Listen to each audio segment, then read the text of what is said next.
All right, seeing how it's 7 o'clock, we will go ahead. Hope we'll.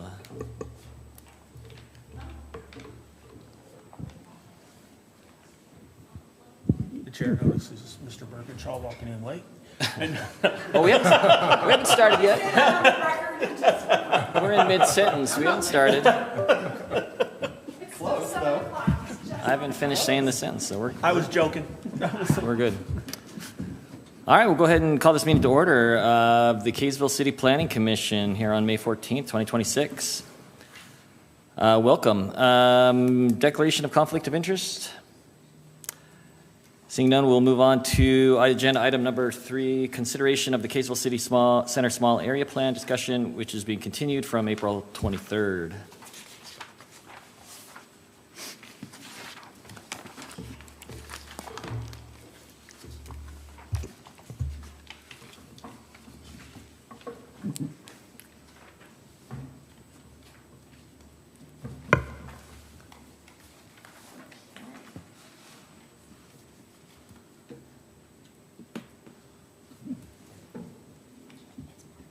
Hooray! Okay. Glad this is working. Good evening, Planning Commissioners. Thank you for having us tonight. Melinda, do you have anything to say, or should I just jump into it? Here we go. I'm Liz Jackson. I'm with GSBS Consulting, and I'm here with my boss, Christine Richmond, who is principal in charge of this project. I am the project manager of this project and excited to be talking about some of the updates that we did from our last conversation to this draft small area plan. We feel like it's in a good place, and we did do a bit of a work session with Commissioner Young and Commissioner Summercorn this prior week to kind of go through some of the comments that we had heard at the meeting and received, but also that the commission said as well. And so I'll just be going through those changes briefly, and then we can discuss any questions or thoughts that you all have, and we can pull up the plan as well if needs be. So I'll go ahead and jump into it. Okay.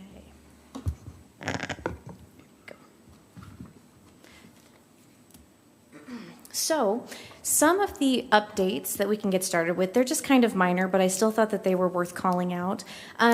Some of the details of the plan, specifically for Main Street North and Mutton Hollow. Last time we were here, we kind of went over the idea that we brought forward the draft plan to be less prescriptive and more of a vision, even the renderings, keeping them pretty generic, having specifics when it warranted it, but there was a little bit concern from some folks that maybe Main Street North was a little too prescriptive, and so we just decided to do a few clarifications, which we'll go over tonight, and I'll pull up in some of these slides.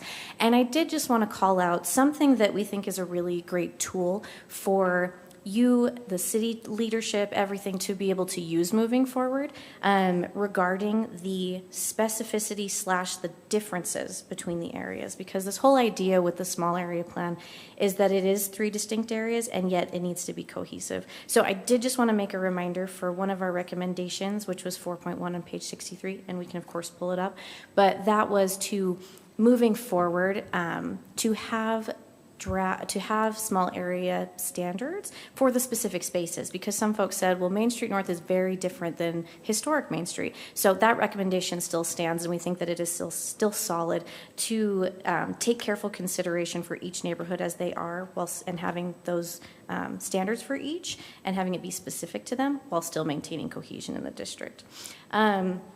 Detail updates to acknowledgements, and these are just kind of housekeeping. So Roman numeral B, so page 5, the first one, that was just acknowledgements. We had a couple of typos there, and then just a typo on the Mutton Hollow table on page 53. We did add on page 9 and 28, and again, we can scroll through that, but we decided that having a bottom line upfront statement, and you'll see on those pages, there's just a call-out bubble that's darker than the rest, and at the bottom, to vision principles and goals and transportation, parking, mobility, just saying this is the intention for these 2 sections. These are the intentions for the plan, just a bottom line up front. And then just the example here, as we see on the slide, and then just an updated setback development pattern image on page 17. That's the bottom image, and it was because the one we had was a little out of date and didn't include the development that was on the corner there. And so we thought, well, we'll just switch out the picture and have one that actually depicts it a little bit better for present circumstances.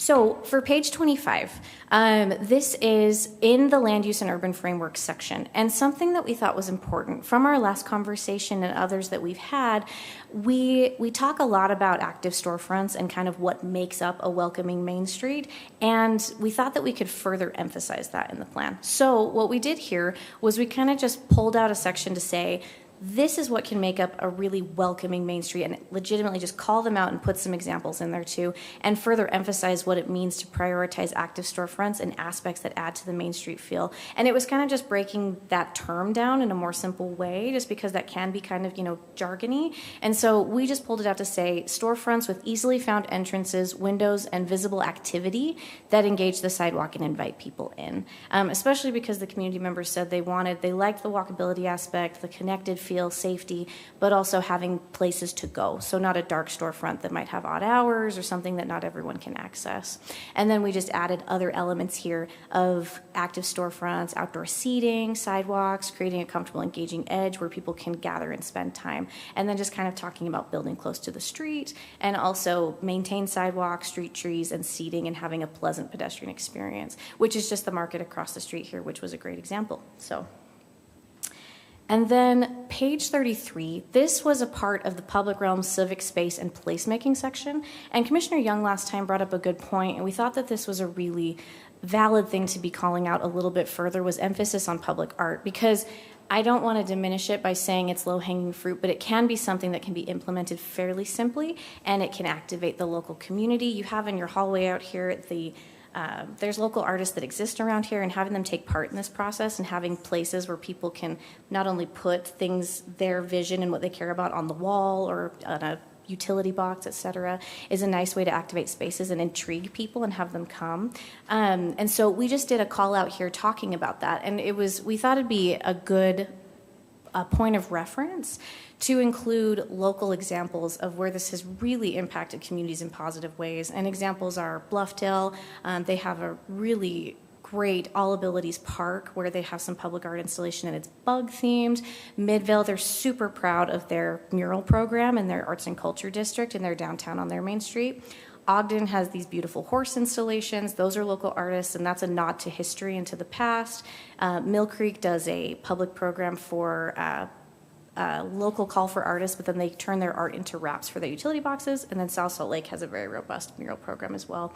And we just, in talking with Commissioner Young, it was also a part of, we wanted to have a call and a nod to art and community well-being being something that was important too. Not only the connection, but well-being in general.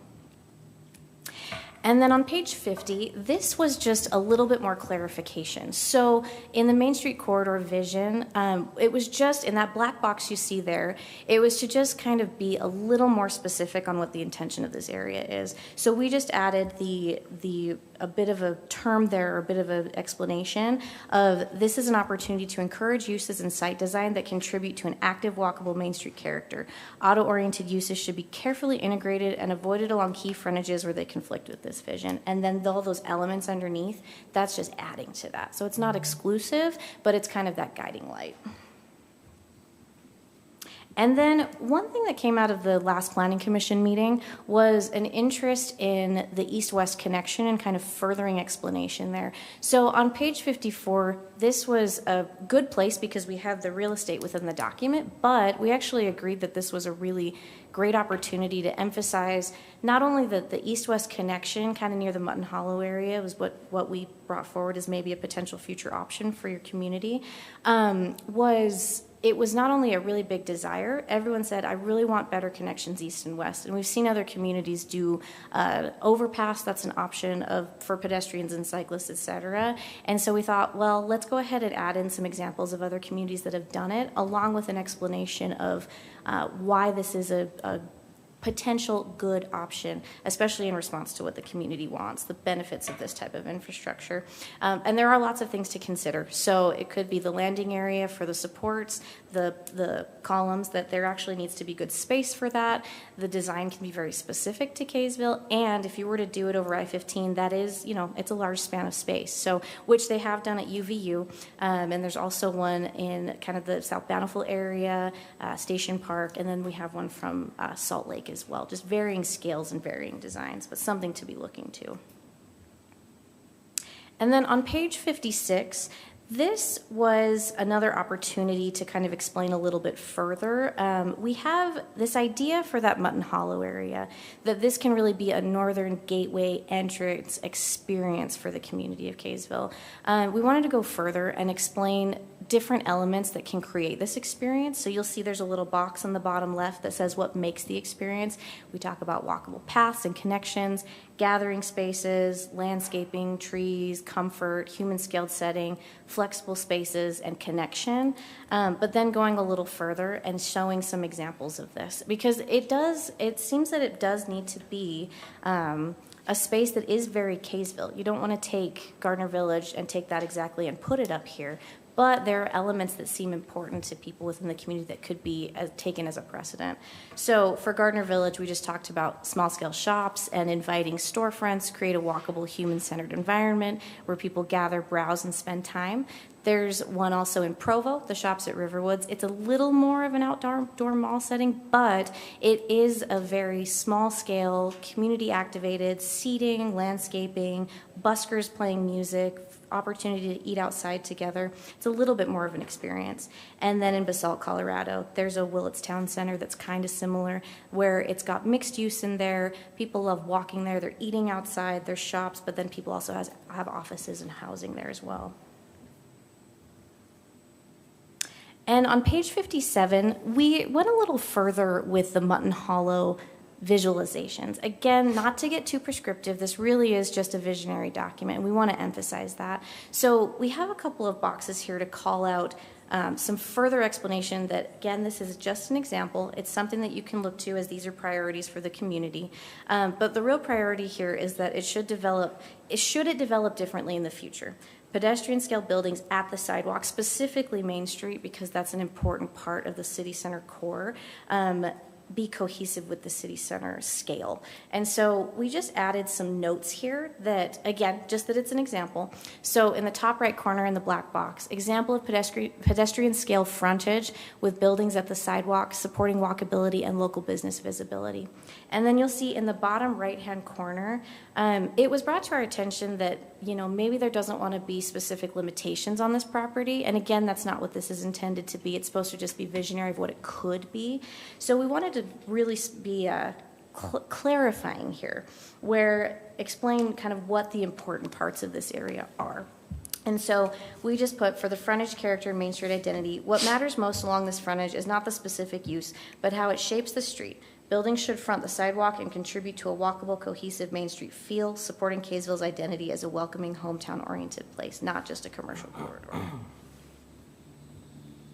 And then for page 58, that little black box there in the left kind of mill area, that was another opportunity to just emphasize what we had talked about on the last page. And that was just to say, for this, again, no matter the use, it's just a good idea to maintain buildings near the Main Street sidewalk with parking to the side or rear where feasible, creating a continuous and walkable street edge. So just a simple addition there. And those are our changes. So we're open to discussion and questions, and thank you for taking the time. Well, thank you. That was great. Thank you. I thought the stuff was very well put together. What you were about to... It was just going to be two things. One, I think the last two comments that Liz pointed out really were meant to address some of Commissioner Toller's feedback. And then I also wanted to just address one of his other comments, which was about, could we somehow have access from Main Street to the City Hall area here? And the long and short of that is just UDOT wouldn't allow that to happen. And so if things did change with this block here, if we put in a civic center, I think, for one, we wouldn't want to it's very precious real estate there, and I don't think we would want to, compromise that to have an ingress, egress, but I don't think UDOT would let us anyway. And by I don't think they would, we've spoken with the transportation consultant, which they said no, it wouldn't. And our public works director confirmed too, that just really wouldn't be a likely decision for UDOT to make. Okay.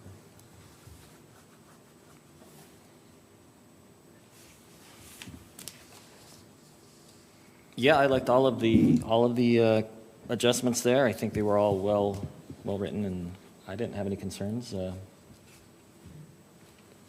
I liked all the adjustments. I appreciated Paul's comments that he gave to us earlier this week, and the response to those, what could be done and what could not be done. So I thank you for that too.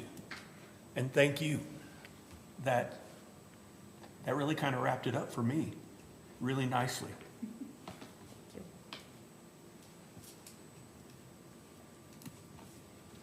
I appreciate it. I appreciate the, excuse me, the presentation. I was able to read through this again, took a lot of notes. Everything is positive.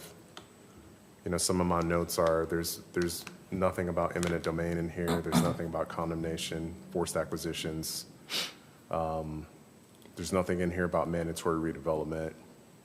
You guys are prioritizing reducing crossing distances, pedestrian first, bicycle infrastructure, trying to calm the traffic, right? Which I know that's a challenge. That's a major challenge. Let me see what else, some of these other notes. Some of the residents were primarily concerned when I read through like some of the surveys and whatnot, just preserving Kaysville's small town identity, avoiding over redevelopment, right? Trying to protect and preserve some of our buildings, right? I know that came up a little bit. Maintaining adequate parking, trying to figure out parking on Main Street. That was another issue that came up. But overall, when I looked at the statistics, everyone overwhelmingly wanted the change, right? And so with the changes that you've made and presented today, I don't know about the rest of the commissioners here, but I'm ready to move forward. Yeah, I've got a couple questions, if that's all right. You know, first, thanks. You guys always do a great job. I mean, GSBS, they're fantastic, so thank you for that. And I apologize, I wasn't at the last meeting, so maybe my question has already been asked, so if so, I'm sorry. Can you help me understand the feasibility and the planning that went in to support the retail recommendation? It seems a little, I get that it's the only place in Kaysville on Main Street that has that amount of land, but on your massing plan, the way that it's laid out is it's a significant amount of square footage of retail that isn't on a major arterial.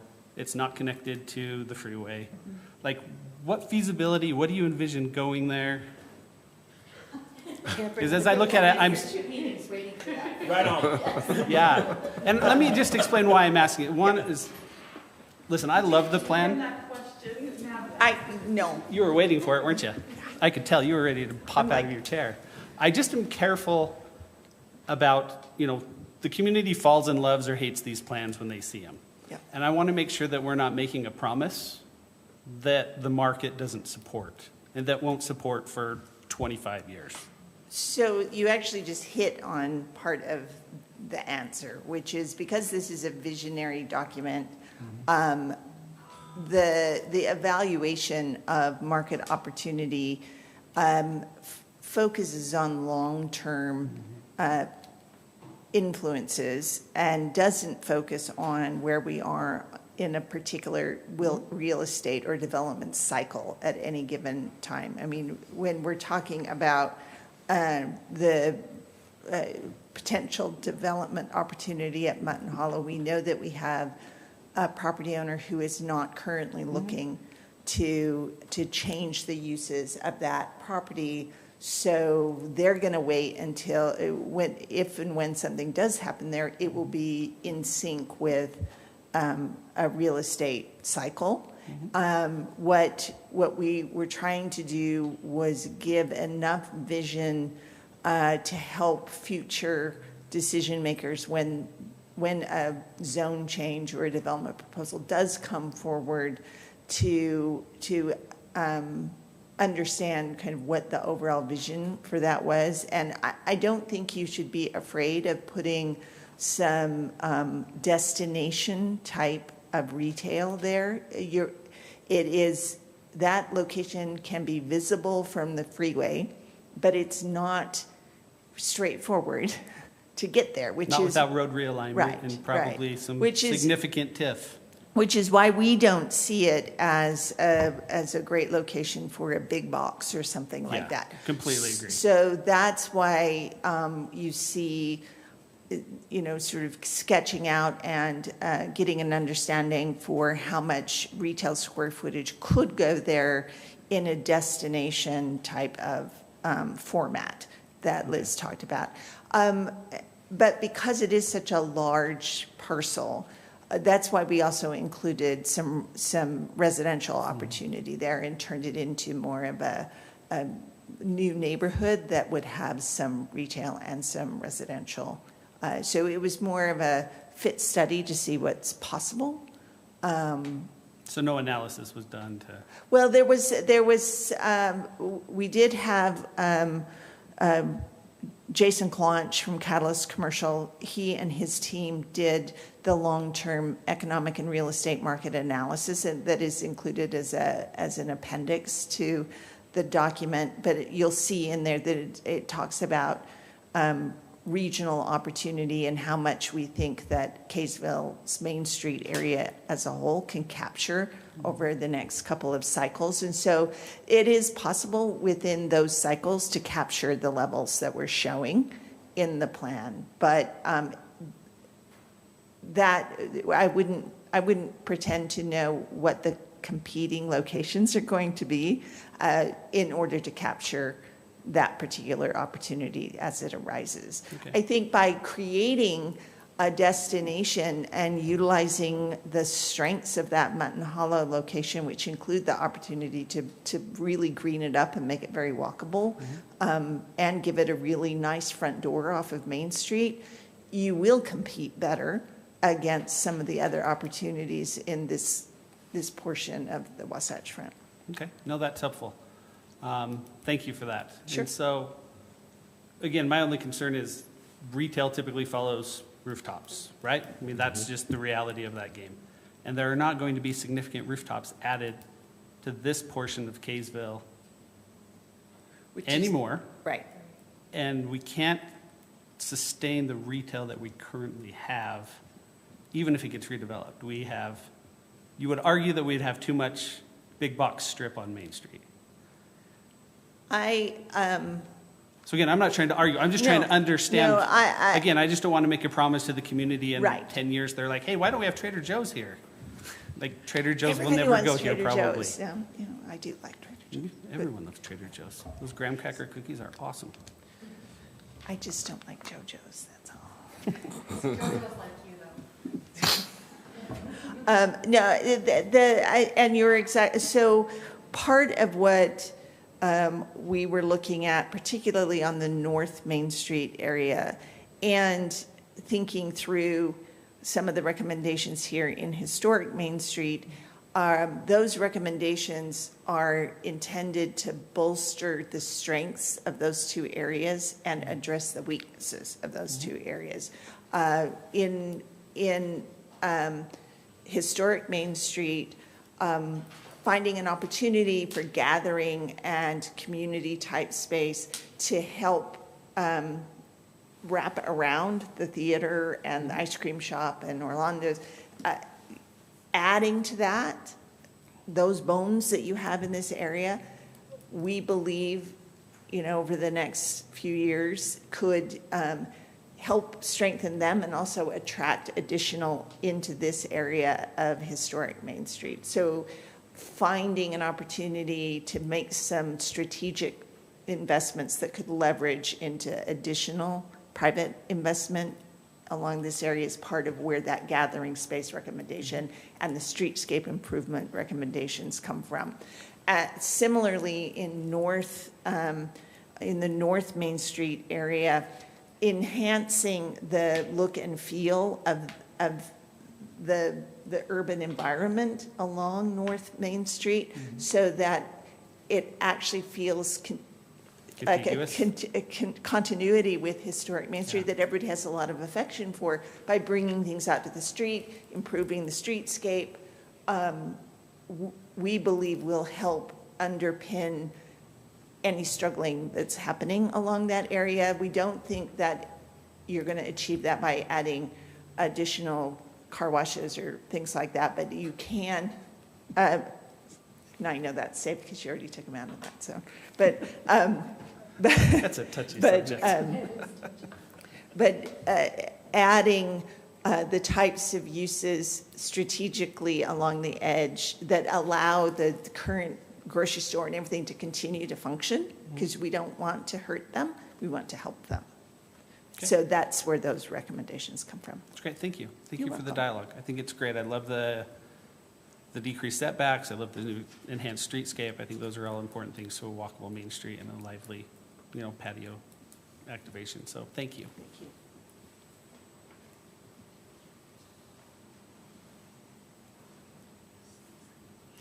Well, and one thing that's generally helpful, right, is that typically when developers come in and want to do something, they usually have a good gauge of what that market will support. And typically we don't end up with a project that has a failing market analysis. So, yeah, I think there are some definitely some opportunities and enhancements that can be made. But again, with some of that measured, measured changes that the community wants to see, I think that would kind of take place over time. Yeah, I think one of the valuable things is this, to your point, it's not overly prescriptive. It gives the developers the latitude to come in and kind of vision it how they view is appropriate.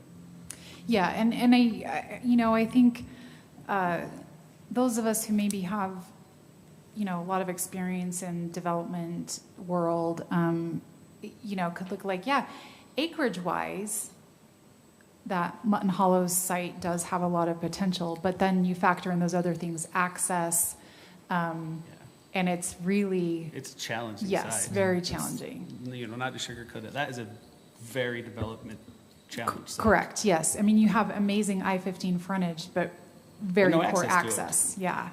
And so I think that's part of kind of the philosophy then, like maybe more of a destination-based or that experiential-based really could be something that could fit there, because people do want to go to these particular types of places. And, maybe we end up with something like that, maybe we don't. Obviously, we'll just have to see. And whenever the current property owners, if ever, are ready to do something, then, we'll obviously vet those ideas as they come.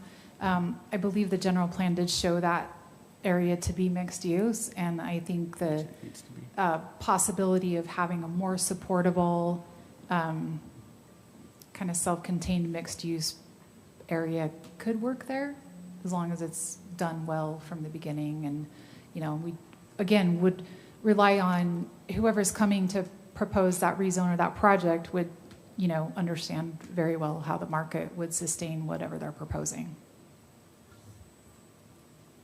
I don't know as much about development, but I'm optimistic with the light that went in Mutton Hollow and Fairfield.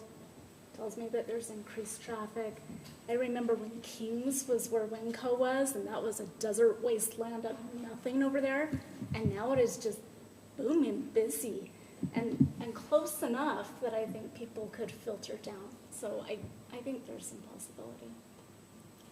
Yeah, and a lot of that, right, can just depend on timing. And again, going back to some of the other comments from the commissioners, like, no, we don't want to be heavy-handed and have a property owner do something that they're not ready to do or don't want to do. That's just not who Kaysville is. So those things will happen organically. I know several years ago I worked for Pleasant View City up in Weber County, and I think a number of years before I had started there was I think a Target was looking at a location up there, but ultimately they just didn't have the rooftops to support that. And now here it is. I mean, I left there in 2017. I was there in 2020. 2012, I think. But now here it is, 14 years later, and they are starting to get a lot more of that development as there has been more growth with the rooftops in the area, and just as the market's been able to accommodate more of that. But they've also had challenges up there too, because 2700 North through that area is a UDOT facility as well, and those were always some challenges that we had to deal with with access and what UDOT would allow. And so one of the great considerations of Main Street north of 200 North is that we do get the say. It's our facility. We don't have to ask permission from UDOT. We can do those things that make sense for us.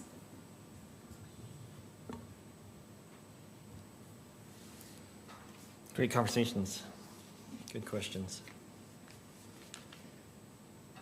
I don't want to prohibit anybody from making more comments, but I'm ready to move whenever someone wants to make a motion.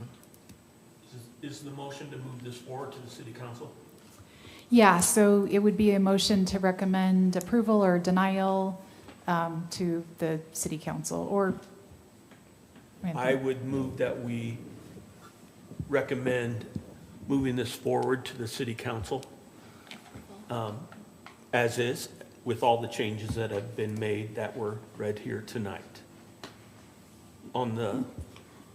Do I need to get all the words in? The city center small plan. we can fill that in. Okay. Would you recommend that? Is it- I mean, do you have a? Is it a recommendation for approval? Recommendation for approval. I'll second the motion. All right, we have a motion and a second. Any comments, discussion on it? Okay, we'll start the voting. Aye. Aye. Aye? Aye. Aye. All right. Motion passes. That will move on to the city council. Thank you. Thank you. Thank you, guys. You did a great job.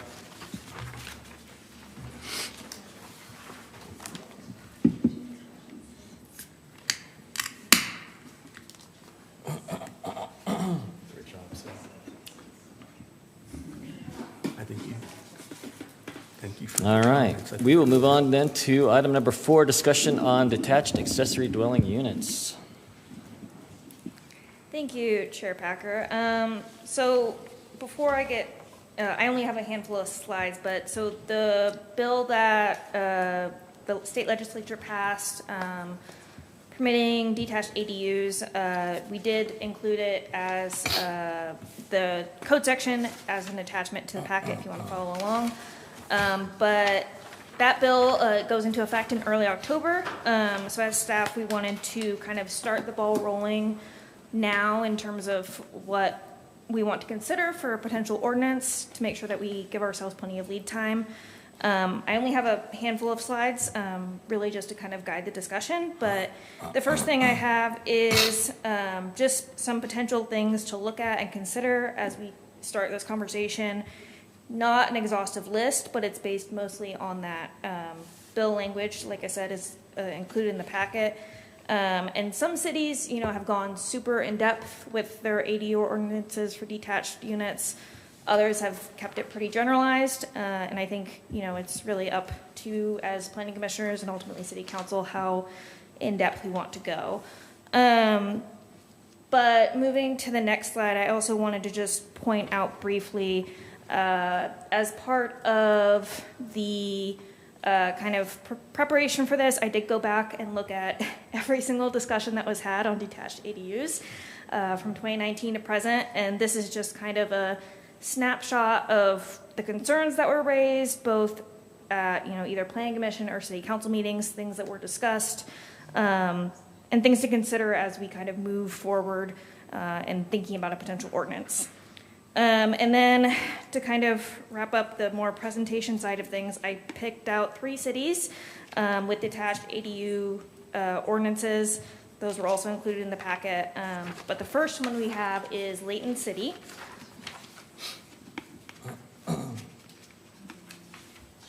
And for each of these, I spared you, listing all of their particular regulations, but just a couple highlights from this one I wanted to point out. Layton does distinguish in their detached ADU code based on either 1-story or 2-story ADUs. So if you have a 1-story ADU, you have that 5-foot side setback with 10-foot rear setback, whereas with a 2-story, you have 10 feet on the side and 20 feet in the rear. They also have an interesting provision, I thought, where if it's within a certain distance of the property line, they have to essentially use privacy glass, which I think is meant to kind of address potential privacy concerns that might arise from neighbors. Then the next example is Bountiful. And the kind of key points from this one I wanted to highlight was, first, they do have some restrictions in place for where exterior doors, staircases for access, and also windows are located, especially in relation to neighboring properties, again, to kind of preserve that privacy concern. And then they also require a deed restriction limiting the use of the property as a detached accessory dwelling unit to be signed by all the owners and then recorded with Davis County. And that would be required prior to occupancy. And then finally, last example is Sandy. And there's the two things I wanted to point out. One, they also have a provision regarding entrances. Theirs is more so on the side of they can't be visible from the street. They need to be on the side or the rear. And then they also have a yearly inspection requirement to ensure compliance. So with that overview in mind, if we could go back to the first slide with the points for discussion, I will open it up and, feedback, thoughts based on what other cities have done, what we think might be feasible or practical for Kaysville. I'd love to know your thoughts, and I'm happy to answer questions.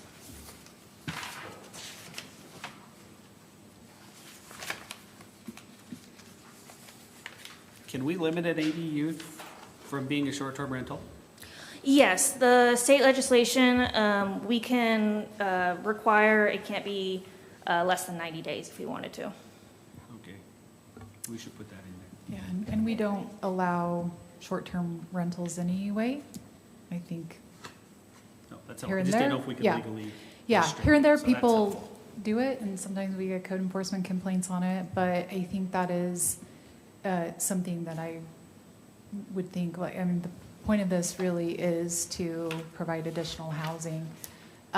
One thing to just kind of, I think we have discussed this at varying points, but we have taken the time that I've been here, a lot of phone calls from residents about this, and most of the time they're very sad to learn that we don't allow them. And most of the time they're asking about an aging parent. They want to have a parent close by, but still have some independence. And then I think the second most common scenario is they're trying to help out a kid that is, young and wants to get into a home of their own. And that could be an opportunity for them to, have, right? I mean, if you're living in your parents' basement, or on site as well, like that can be an opportunity. So I think that for the most part, when this does go through and people do start applying for permits, I think most of it will end up being for family. And then of course, there would be opportunities. I mean, anyone could do this and rent to anyone. But I think that we would want to limit the amount of time that rental would take place. And the short-term rentals definitely would be, that's not what this is intended for. This is intended, state legislature. I'm surprised this didn't happen earlier, but the state legislature really wants to provide additional housing, not additional, short-term rentals and hotel rooms. Does Public Works or utility have an opinion on the meters, whether they want them separate? Yeah, we have talked a little bit about that, and I think effectively they're fine to not have separate metering. There are, I think, pros and cons to that in both ways. And sorry, Ann, I'm just chiming in here. But one of the negatives about requiring different metering is that You'll be cutting your asphalt. That always depletes the life of the asphalt anytime you have a cut. There's, I think, some benefits as well. It could make it easier for the homeowner to know how much utilities would be owed for that property. But I think ultimately that will be a policy decision that the council makes. And Ann, I don't know if you can remember from our brief discussions we've had from development meeting, if I'm missing anything on that. No, I think the only other thing I would add is, in addition to your point about road cuts, the potential for moratoriums to be placed on roads that were cut into, I think it's 4 years. If we had an influx of applications in a particular area, that moratorium could make things complicated for the homeowner trying to put an application through. Yeah, so and to give a broader explanation of that, most cities will have in place a pavement cut moratorium. And so when you pave a new road, essentially our ordinance says that you can't cut that for 4 years. There are some limited circumstances in which you may have to, right? If there's a big water leak, we got to go cut the road and get in and fix the pipes. But for optional work, like that would be something that would be a deterrent. Could be, if it's a newer subdivision or a road, right? Like we've been working on 200 North, that was repaved, and your house fronted 200 North, and you had to put in utilities. Just wouldn't be allowed to until that moratorium period would expire. So that's a challenge. Another thought as well is just that those meters can be expensive and could add additional cost to a project. So I think those are some of the main points on that. But they don't have a strong opinion, is what you're saying? Yeah. Kaysville Power does. Right. Okay. Yeah. No strong opinion on that. And I think that we would also, I think we would want to have owner occupancy. I know that was, we have that for our internal accessory dwelling units, so I think that that would want to be continued with the detached. And then another discussion point here too, would be, hey, if I own, a home, I've already put an internal accessory dwelling unit, are we okay with adding a third unit on site and having a detached one? So effectively you could have one single family property with 3 family units on it. So is that a situation where, we say you can have one or the other, you can't have both? Those, would be the types of things that we would be looking at to get guidance from the Planning Commission. And another one would be, right, the state's going to require that we allow these on lots of 11,000 square feet or more. Would you want to be more permissive and recommend more, 10,000 square foot lots to the council, or even 8,000? That's something to consider as well. We don't have a choice on anything 11 or above, but if that's something that the commission feels like there's opportunities for some slightly smaller lots to have an opportunity, then I think that's something that we would look for guidance from you as well. With the dwellings per lot, if there was more than one, then you shouldn't change the zoning from single family to. It seems kind of sticky. Yeah, my gut tells me that I think the council would want to limit it at 2. So you could have an internal one or a detached one, but not both, because that would then kind of be multifamily, really, Yeah. and that. So that overlap is. Yeah. So I think that is something that could be more concerning to neighbors and, to our elected officials and obviously use the Planning Commission than just being more restrictive than that. So is the plan for us to discuss this and you Make find folks, suggestions? do a draft for us to throw Our things hope at? was that we could get some kind of good direction from the commission tonight, and then we would bring back a draft. May end up doing another discussion, since there's only 5 of you here tonight, maybe we do it another discussion and then take it to public hearing. Or if we're feeling pretty good about things, we could just go right to public hearing. And you can also always take a couple meetings to get through it, even when we do have a public hearing. Well, I agree with owner occupancy and rental limitations, short term, and multiple dwellings per lot. It's just one. If that's helpful. Anybody else And- have Well, something or to vote two. on? That's exactly how Throw your 2 cents in I there. would put those all into. Yeah. I would agree with all those. I think we need to think about parking, whether it needs to be on property or if we're going to allow street parking for ADUs. And then the other thing that I'm a little concerned about is garage conversions. Like if there's this, I don't know that we want a bunch of people in Kaysville converting their garages. It's permitted right now. Is it? Well, you're talking detached garages or the, Main garage. yeah, they could do that right now with an internal ADU. But we could restrict it on the detached? We have to provide But what would be the a difference at that point process. between a Well, garage so and an we, ADU? so for the detached ADUs, we have to provide a process to allow for the conversion of a detached accessory building to become an ADU. But if they wanted to convert a garage into a studio unit, we do have, we can require 1 parking stall, I think is what it is for internal ADUs. The state, was it last year, did some parking modifications and said that we cannot prohibit tandem parking for single family or townhomes, which, right, that's you park one in front of the other. So we cannot prohibit that for single family or for townhomes. We can for internal accessory dwellings, but the workaround with that, because we actually had some applications that came in and it's like, well, that's a tandem parking, but if you're tandem parking for the single family home, we can't prohibit that.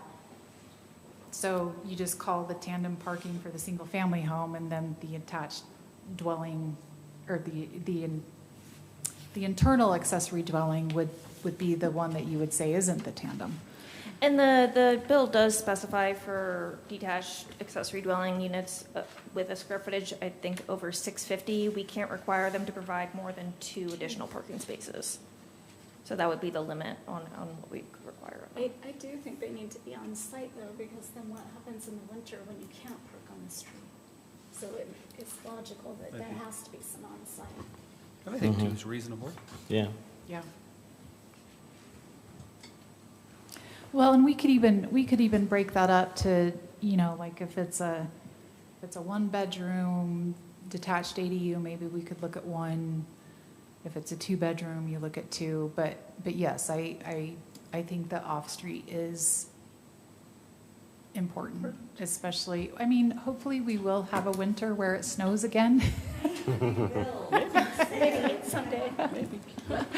Because we don't do enforcement on that, it's really not much of a winter, but you do want to, you don't want to set residents up for failure to be receiving tickets every night. Exactly. I did like the restriction on mobile homes and Yes. RVs. Yeah. I think that's something we could consider. No, as the unit. Oh, as the unit. So you can't park a But they motorhome on the side of your house and call it an Cannot be ADU. considered. Yeah, Mobile we- homes, recreational vehicles, and shipping containers. Yeah, and we already do have in our code that prohibits, you cannot, and we do code enforcement here and there in this too, but it is not legal to live in an RV But it may be helpful in just to Kaysville. Yeah. spell it out. I mean, Well, could it, well, it mentions the yeah. prefabricated. I'm just full reading living from Layton's, homes. but yeah. Yeah, the ones over by J&J are actually really nice. I know, they are really nice. So, Well, Oh, it's right there on that corner. Well, and I think that one of the things that we would be very likely to see is kind of those drop-in drop-off tiny homes, right? Yeah. That they're Yeah. kind of manufactured off-site and brought in. You'd have to put it on a permanent foundation. I think that's building code, that it does have to be on some type of a permanent foundation. But, you know, that's a very likely scenario that we do start seeing some of those. And I know as well, I think it was last year, the state made some changes with, you know, the building code, and they do want to allow for those types of like prefabbed modular homes to be able to, and it's crazy, right, how fast some of this technology is changing. You know, that you can, I mean, there's 3D printers that are printing concrete homes or whatever. And the state really, again, with the housing crisis, has wanted to ensure that those types of opportunities, especially if they can be brought in as a lower price point, can be something that's supported by the building code within the state. One thing that, this isn't my report, but one thing Ann said that one of the cities had talked about or had put into place was single-story versus two-story, and where you would put that in relation to the property lines. So, and she can talk probably a bit more to this and what the city did. I kind of like that. Yeah, so that was Layton's code. So depending on the height, let's see. So for two-story detached ADUs, you would essentially double the setbacks for both side yard and rear yard as you would for a single story. So that's something to consider, especially, you know, if we're looking at potential height limitations. Do we want to accommodate the possibility of multi-story, or if that's not something that we're interested in? I like the table in Layton's code. It makes it a lot easier to ingest this, right? Yes. And anyone that's gonna, let's say you know, get a contractor, they're gonna build this property on your property. They can easily grab this code and build it to specifications, right? And be within the permitting and whatnot. So, Layton's table was, I think, the favorite of mine from Yeah. the ones I looked at. They've got it figured out. I like a lot of what they have in here too, like they have the setbacks. They have whether or not you can have the windows, and there's restrictions there. They even have where the entrance can be placed, right? I mean, pretty specific here. So, yeah, if you all are going to draft this, could you please incorporate something like that? I would love to. Like I said, the highlight of that process for me was discovering that table. Yeah. Anything that we can have that makes it easier to explain to the residents and to ourselves is, I think, always, it helps so that there's less room for confusion and error. So that was. What about the maximum height of the ADU versus the dwelling that's already on the property? So we can limit it, we're allowed to limit it in relation to the primary dwelling, so we could approach it that way, or we could limit it, I think there are cities that would say, you know, you can't have more than one story. In my review of kind of past discussions about detached ADUs, there was some concern expressed about that additional height kind of exacerbating potential concerns with privacy, especially if you're closer to the property line. So I think if we explore the idea of allowing for those two stories, that we would want to make sure that we adequately kind of consider how to address those privacy concerns in articulating those setbacks. But it's definitely something we could do, and other cities have done it as well. It seems like if it was the same as the primary dwelling and it matched the setbacks, then it shouldn't impact the neighbors any more than it kind of already is. Yeah, I think, you So know. that makes sense. Yeah, I think you could approach it either way. There are also cities that, you know, have a provision that you can't have it be larger than like 50% of the primary dwelling up to a certain point. So there are a couple different strategies that other cities have used to kind of contain the potential size of these units. And I think we could utilize any of those approaches. What I've discovered is every city kind of makes up their own strategy for how to go about this, and I think we have the freedom to pick and choose kind of what we think works best for Kaysville. Just trying to envision a rambler with like a tower behind it. Maybe if it was centered and not by the neighbors, it wouldn't be a big deal, but if the tower was next to the neighbor, I could see where it would tick somebody off. Right. Especially if the whole neighborhood was zoned with certain height restrictions. Right, because we do have that 30-foot height limit for residential. Sorry, I'm a so. visual person, I have to draw it in my head. No, that's helpful. That's really helpful. Farmington has a very nice, I didn't include it, but they have a really visually nice looking guide of kind of placements of ADUs and heights and things like that. So I think the more visual we can make whatever we end up drafting, the better. Yeah, one thing that, I mean, I guess a couple things. One thing that we do get a lot of complaints about is those detached accessory buildings, right? And so somebody's building a big garage out in their backyard, and a lot of times we will get phone calls saying like, that can't possibly be code, it's huge, or it's so tall. So that is something to consider. And as we have had some of these discussions, you know, kind of brainstorming what we should talk about this evening, that was one, Commissioner Lott, what you just said about like, yeah, if a house could be 2 stories and the rear setback is 15 feet, is it okay then to have a detached accessory dwelling that's 2 stories and is set back 15 feet? Like, does that kind of satisfy some of those privacy concerns, because it's what could be there anyway? You know, and if people wanted to build an internal accessory dwelling unit and have it be built onto their home, they could go to that 15 feet. So is there any logic in doing something different because it's detached? Obviously, that's a policy question. I don't know if the commission has any thoughts on that.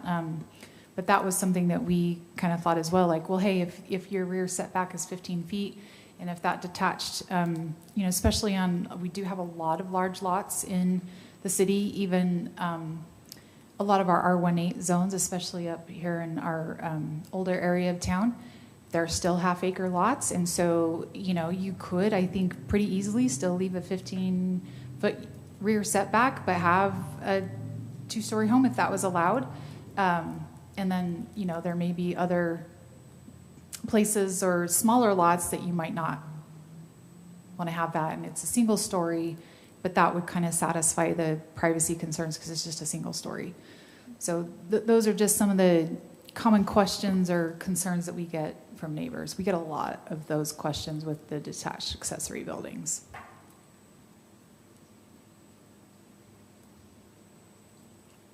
Would you want one in your backyard for your neighbors? I've considered putting one in my backyard for my mother. I'm on a half-acre. And our neighbor kitty corner across the street put one in for her mother, but hers is not detached. It's attached, but. No, I'm not that. What's your neighbor's name? Just kidding. But Can we get an no, address, I mean, please? Considering the cost of housing and independence versus care kind of issues, like, makes sense. Plus, lack of water and how much grass I have in my backyard. Mm-hmm. Could I use that space in a more productive way that would help somebody? I have a family member who is currently constructing a new home because they needed to find some space for a mother-in-law. Yeah. And you know, she's a widower, and you know, of course, had they waited, they might have been able to build onto their current home a detached ADU for her. But it's I think a very you know, my mom passed away in 21. We were very fortunate because she ended up living right next door to my aunt. Just a series of good fortune events. But it was very hard to know that she had dementia. She was getting to a point where really she couldn't be on her own anymore. I'm an hour away. My brother's an hour and a half away. You know, there is a lot of I think, comfort that can be provided by having these opportunities. So, and yeah, I know that there's some of the concerns that have been brought up previously too, has been like, oh, we're going to have an influx of these, and we may, but also, I mean, back to your point, like, it's very expensive. I could easily see, even a small detached ADU or even one of the tiny homes, right, running $60,000, $70,000, $80,000. That's a lot of money. You have to consider, do people have a need? Do people have the financial resources? Do they have room on their property to add something like that? I think it'll also be a challenge to kind of figure out what that conversion process would be for the existing buildings to be repurposed to then be suitable for a residential use. Some of that's just going to be building code, but then others is going to be whatever those setbacks we determine. Does that building meet setbacks? And if it doesn't, then you can't convert. Or is there, do we want to be more permissive and maybe do something if it is an existing conversion? Right? There's a lot of, as we're saying, like a lot of ways to look at this and things to consider. And we can also keep it just really simple to begin with and see how it goes as well. Yeah, for me, I feel like, contrary to what we were just talking about with the plan, I think for me, I would like to see this more prescriptive. I see this as potentially, if it's done poorly, to really change the look and feel of our community. So, and I think people are going to push the boundaries. So I think having a very prescriptive plan similar to some of these that you were kind enough to provide would be helpful. No thoughts. Yeah, the more we can play the what if game before it actually happens. Yeah, and I know, I know a couple years ago, I recalled having a conversation with Francisco, who's the community development director in Bountiful. They do allow ADUs, detached ADUs, and have for quite a while. They don't get a whole lot of these, 8 or 10 a year. We allowed them in Murray as well, and it was the same thing. Like, actually, I don't even think we got that many a year. I'd be curious to see, we can reach out to Farmington and see how many they've had in the last year plus since they've put their ordinance in place, and kind of see if we can gauge what we may be in for. Yeah, but I think to your earlier comment, I think they'll become more and more common in the future as housing continues to escalate and home values continue to increase. Yeah, and there's also a good chance that in the future that the state comes back and says, all right, now you have to allow them at 8,000 square foot lots. I mean, they'll do what they're going to do, and we'll respond.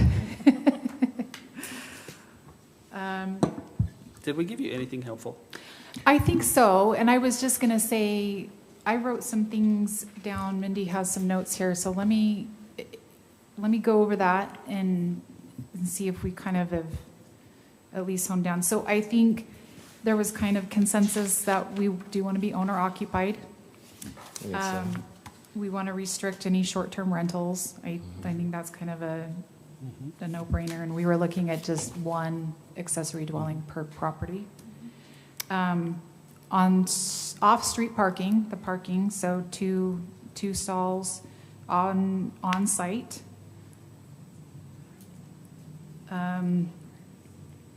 Do you have any notes that you have other than those 4 that I looked at? No, I think if we are going to kind of have a differentiation in 1-story versus 2-story, if we're going to allow that, I think a table would be helpful, and just really emphasizing that visual component. I think the only other thing was the utilities. Public Works doesn't have a strong opinion on it, so just considering the financial feasibility, how that factors in. Okay. I did like your comment about possibly tying the height to the primary resident. Yeah, although I can imagine some situations, where I have 2 acres, because it's an old home, and it's a single-story rambler built in the 50s or something, and I could build, a 30-foot tall building, but, and I want my ADU to be a little bit bigger, maybe, or have a second story. And so, you know, do I have to then go like add on to my house or rebuild my house? Like, I But just maybe that would be connected to placement of structure. possibly. I'm Because I just, think yeah, that I'm you- just trying to play kind of devil's point. advocate It's a in Good point. you know, because a lot of big homes, you think, well, yeah, they're not going to build something bigger than that, or, you know, but you think of some of these older homes that are farm homes and stuff, but they have the 2 acres, and it's a fairly small home, and if you try to pin either the size or the height, you could get a little tricky on a few properties. Yeah, and this was with just detached buildings, not necessarily the ADUs, but in Murray, we did have in our code that it was, you can't have your detached ADU be taller than your home. Well, that became a real problem for those exact reasons, right? Like a lot of, there was a lot of housing built in Murray post-World War II that had very short roofs, right? 9-10 feet even. And so somebody is like, well, I want to park my boat in my detached garage. And we're like, well, sorry, you can't. I mean, I guess you have your raft that you could fit in there, but not, you know. So we actually ended up changing the code to eliminate that requirement because it just didn't, like, in the end, it really was kind of like, well, it's aesthetics. And if those aesthetics don't bother the homeowner, that they have a taller building out back than what their home is, then should it bother the city? But one question I do have about that is, and we'd need to look at the code to see, like, because we are prohibited, I think, from having like architectural type of requirements. And I don't know, I mean, I think we could just limit straight across to single story, but if we were tying it to the main dwelling, would that then fall into that category of what would be prohibited? And we can look at that, but that would be one question that I have. So it does say, and it's kind of vague, but one of the things it does say that we can regulate is require the design of the detached unit to be consistent with the design of the primary home. So what that consistency looks like, I think we would have to figure out, but we are allowed to require some level of compatibility. Okay, I think I that's guess a I good was idea. thinking the opposite, so Yeah. it was. Okay. That was my thought too, until I saw that Well, 'cause language in the bill. consistency gives some leeway, doesn't it? Yeah, and my guess is that it's probably that vague on purpose. But, you know, I think that gives us leeway to, you know, either veer to the more prescriptive side or not. I don't know how that, and this might be a question for Katie. I know there's a law that we can't have design requirements for single-family homes. How that applies to this, does it conflict with this provision that they put in here for being able to require consistency? So that was one of my questions. I don't know how that interacts legally. Did I have a halo over me? Is that what was going on? Glowing. I just thought that's how it was every time you went somewhere. And Yeah, I think that's a good question, like, what does consistency mean? Because I'm thinking of the home that was redone on Flint, right, next to the church, and how they've redone, it's gorgeous. But a lot of the original home is there. It looks very consistent with the original. Do you know which one I'm Oh, talking the older, about? yeah, the historic one, Yeah, the just south historic of 200. Uh-huh. It does look very nice. Yeah. It's incredible. Oh, it's probably Brandon Woods, Yeah, it's the guy that It's one bought of, the yeah, that we, Ogden. Ogden Clinic. Yep. It's I don't think I've seen it. I'll have to go over there and check it out. It's like They the- did. Okay. It's well done. Beautiful. Okay. And consistent with Well, the, he's a realtor. Of course Yeah, he it's knows. well done. it's gorgeous. If you're a What if my house realtor, is you're really not gonna. ugly? Does it have to be consistently ugly? Well, right? That just looks too nice. You can't. No. As long as you paint it all the same color, it might be good. Person, Pantone, I mean. Yeah, and you know, it's interesting because like my niece, who is 10, I helped out my sister a few months back with, she needed to have her 4 kids in 3 places at once. So I helped. And anyway, my neighbor has constructed a detached garage, and it was just interesting because here it is, this 10-year-old, and she's like, what is that thing? It's very industrial, right? It's the corrugated metal. It's red, and then, it does not in any way match the exterior of the home. And obviously my neighbor was fine with that, but it was like, here's this 10-year-old that's kind of like, that's weird in your neighborhood. And then it was also kind of like, well, it doesn't match the house. So that's not like a business or a different thing because it doesn't match the house. Yeah, that's more my concern, is if you live in a nicer area and someone puts up an ADU and does aluminum siding and a standing seam roof, like, I'm going to not love that very much. Yeah. Right? Yeah. Yeah. No offense if anyone's house is constructed that way. It's a good point, though, yeah. Well, and some of that siding can be well done, but It can be, but absolutely. but like honestly, But it can also be poorly done. correct. Yeah. Yes, and and I would say that there could very well be instances of like, well, yeah, that sure is interesting look for a neighborhood. That's literally what my niece's words were. Well, that was a choice. Is there a square footage limitation? Sorry? Is there a square footage limitation? For, Like the total size of the ADU? so we can implement that. Some of the examples I included, so Bountiful, for example, it has to be a minimum of 350 square feet, and it can't be more than 1,250 square feet. So we could implement something like that if we wanted to.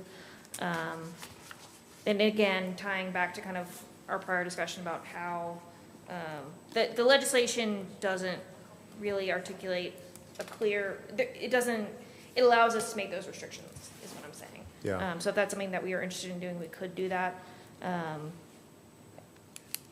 And I think that's part of the reason why the other cities, their kind of methodology for dealing with that has been pretty all over the map because the law doesn't articulate specificity. I'm just thinking about that 2-acre scenario, right? Because if the original dwelling is smaller, right, and the whole purpose of doing the ADU is to expand out a little bit and maybe have a little bit more room on that acreage, right, and use up a little bit more of that acreage. You might want to equal or Yeah. bigger. Yeah, or Yeah. it's pinned to like a size and not necessarily to the house. Right. That's a good point. kind of tricky, yeah. Just how much do we want to But restrict yeah, how, there? you don't want a mansion sitting behind a, Or do you? which one's the ADU now? How consistent do we want it?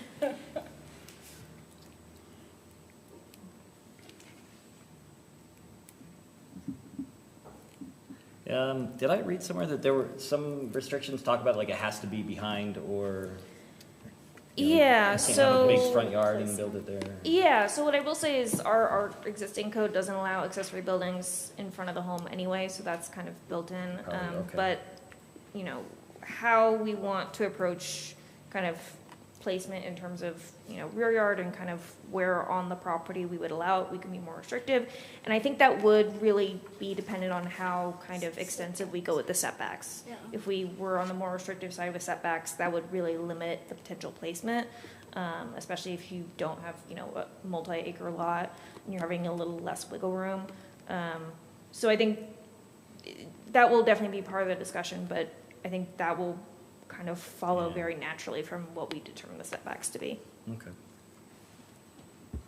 I have a question for you. As the business license officer, would you allow for a business to be run out of that dwelling unit?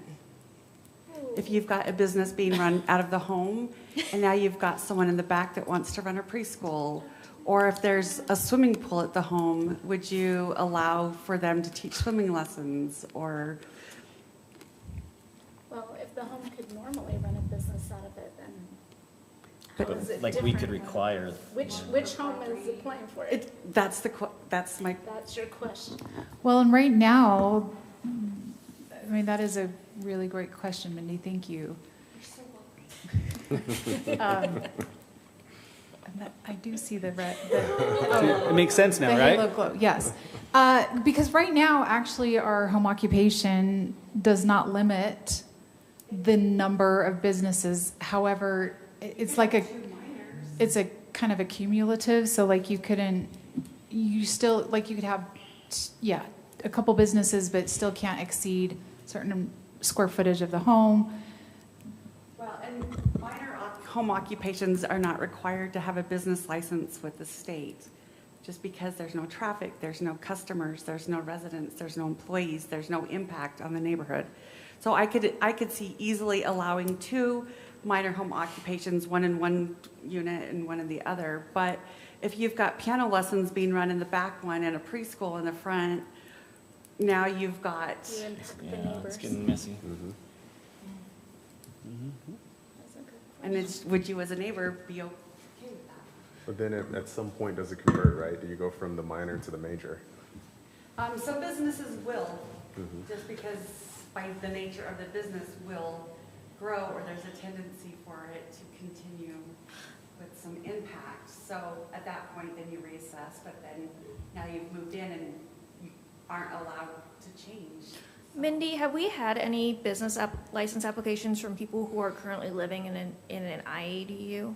Has that been something that we've had come up? We had, I don't know if you remember, there was a gentleman that was wanting to do, he wanted to convert his back shed, or he wanted to create the shed into a business in the back, but we didn't allow it.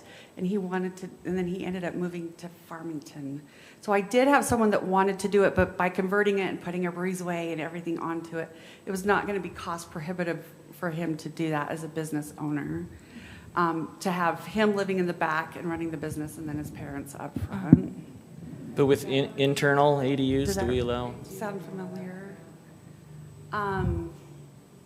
But also, if you've got a minor home in the back, so you've got someone just working from their home, they don't need a business license. Can the dwelling up front have a major home occupation or instructional home occupation? And I don't see any problem with that. I think as long as one of them would be a minor home, and they're not even required by the state to tell us We might not even know they exist. if it was a minor. Yeah. Mm. So just a thought. Yeah, we can, It's a good question. yeah, we can talk more about that too, but I think that's a great point to bring back with. And what made me think about it is that our conditional use permit that we just had for the swimming lessons, I don't know if I'm okay to bring this up, but the neighbors are frustrated right now. If you guys remember, we've got 2 conditional use permits at a home for 2 swimming schools. One is done on like a Tuesday-ish and Saturday, and then the other is run like 3 to 7 on the other weeknights. And there has been a little bit of a parking issue. In speaking with the business owner, though, it's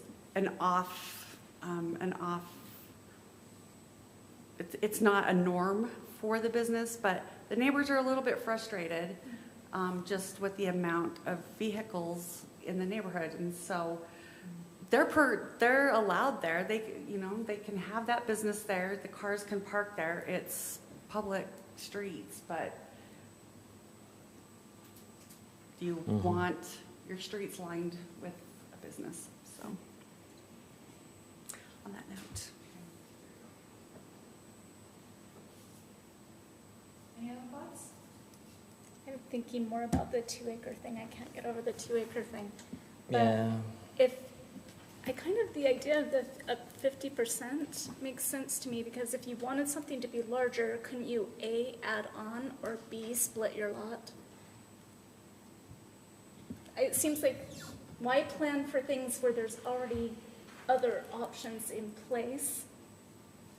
I don't want to overlap too much with things that are already kind of in the code that would permit for. Yeah, You so know what I mean? it depends, right? Like, I mean, I think there's always an option to subdivide a property. Certainly if there's a rezone, right? Like, I mean, if you're R120 and you're at 20,000 square feet, you can't subdivide unless you change it to a zone with lower lot size requirements. So, that could always be an option, depending, right? And also you have to be able to provide frontage, or for a flag lot, you have to have a certain drive width. But that, that could be an option for some homeowners, and others it may not work. Yeah. I don't know, I'm just kind of going back to said there aren't very many, but there may be more in the future, and it's hard to anticipate everything, right? Yeah.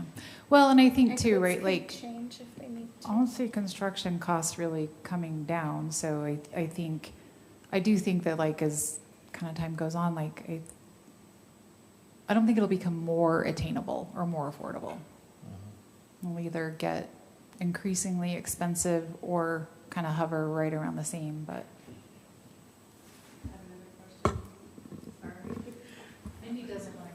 I do want to go home, I really do.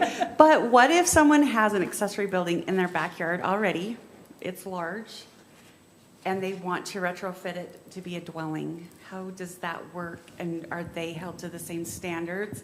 If they're going to retrofit it, do they now have to comply with? So that'd be a conversion process, right? Mm-hmm.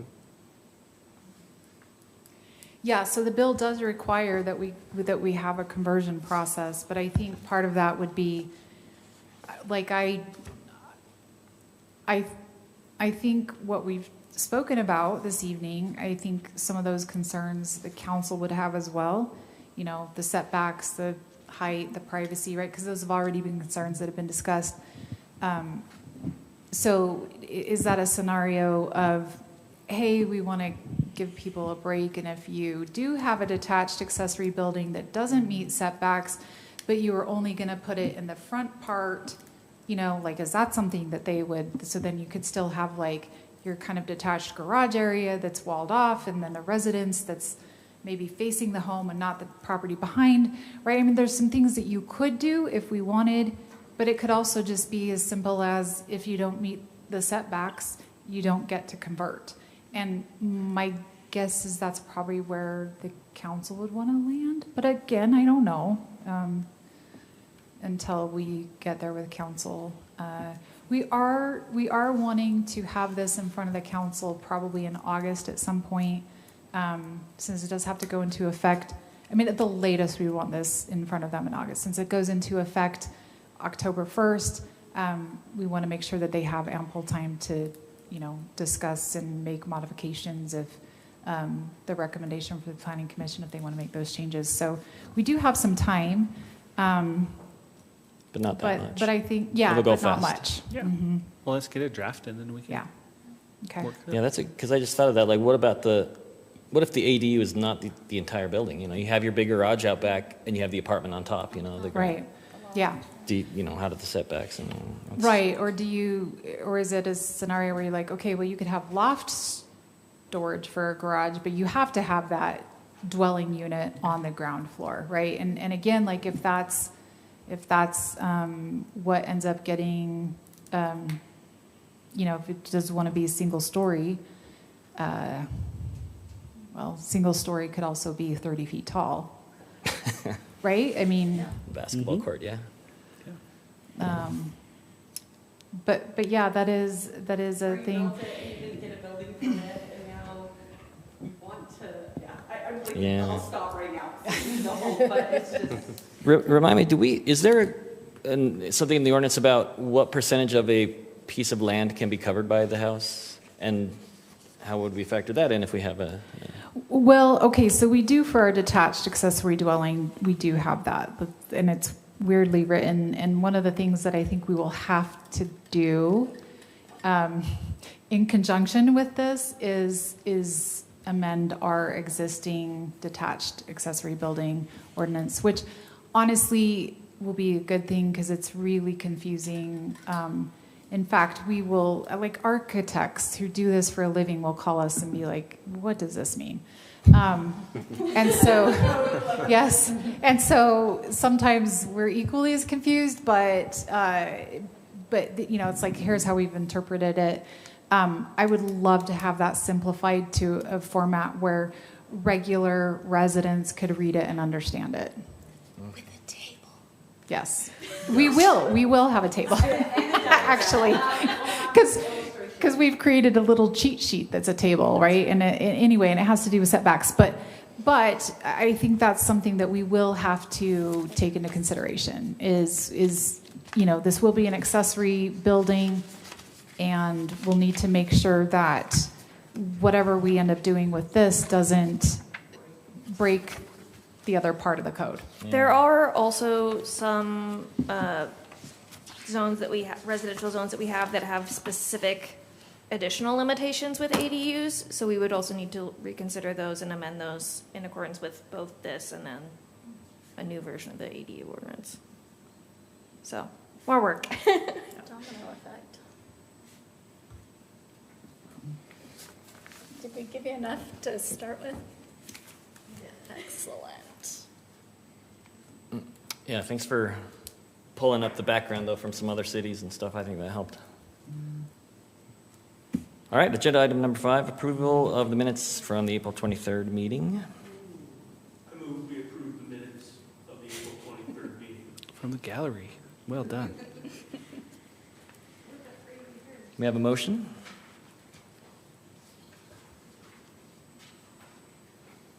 Barry, you were here. I can second.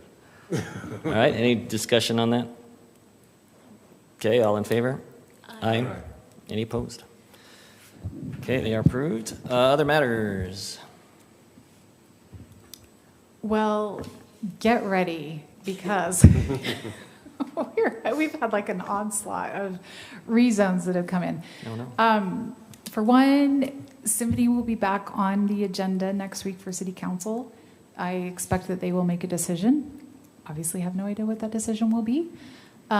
We have received a couple of kind of, I would say, more random rezones. Both are single properties. One would go from RA to R120 so that he could have reduced setbacks to do an addition to his home. Another is to go to from, what are they? R120? R120. Yeah. R120 to R4. And I think that will be an interesting journey for us all as well. He wants to essentially add a couple of more units to the property. And so with the size of the property, I think he could do 4, but he was talking about 2. And then we received last week, we received another rezone application for the Sunset Equestrian Center property. The Equestrian Center property. And the owner of that submitted an application for R16. And that will probably come on June 25th, I'm thinking. And we will plan on having that on its own agenda or with no other rezones, because I would anticipate a lot of comment, as that'll be, the 4th time we've had something over there in the neighborhood in my time here. And I think it will be a lot of the same comments that we've heard before. There is potentially a couple other applications where people have called and asked, and those may come in or may not. But and then the other one would be the Presbyterian Church rezone over here. I got the draft development agreement off to them today. Thanks to Katie for taking a good look at that for us. They'll probably be on June 11th. We were shooting for the 25th with them, but there's a few more things that need to be done before they're ready. So we will be sending out those public hearing notices for those meetings. I think so, and I think I've discussed this before, but the application for the Presbyterian Church is 10 units, 10 townhomes. So it'd be 2 buildings with 5 units each, 3 commercial buildings. They would convert the church into some commercial space, add another building on Center Street, and then another building in the back. So my understanding is that they have met with some of the neighbors over there, and they were a lot more supportive of this version than they were of the one that was denied last fall. So we're going to be busy with some rezones, and when we send those public notices out, we'll email you the notices so that you're aware of what's coming, and then we'll just wait for those comments to come in if they do, and obviously go from there. Yeah, that's a lot of rezones. Yeah. And big ones. Or, Yeah. You know, yeah. Yep, yeah, a couple big ones. Other than that, that's all I have. Anything else? Okay. Usually that's me. Tonight it was Mindy. All right, that brings us to the end of the agenda. I motion to adjourn. So moved. We are adjourned.